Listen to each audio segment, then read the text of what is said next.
but they kept me at an underweight, and I remained at an underweight. I had a bulimia nervosa. In other words, the disorder itself becomes a different disorder. In my case, without actually not, well, my medical assistance was good, but help systems help me out, like Alcoholic Anonymous.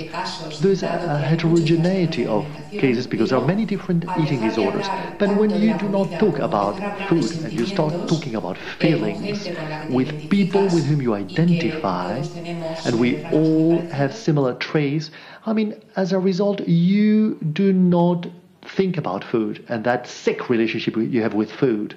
And my question would be, can we set a parallel between an alcohol addiction and a food addiction? I believe that in the States, there is a gentleman who suffered from obesity, and he says exactly this. There is this addiction to food for certain foodstuffs.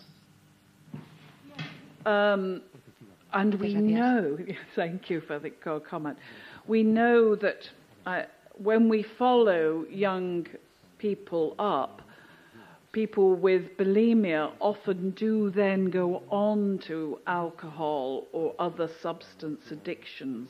It is a risk for that to happen, perhaps because of those brain changes.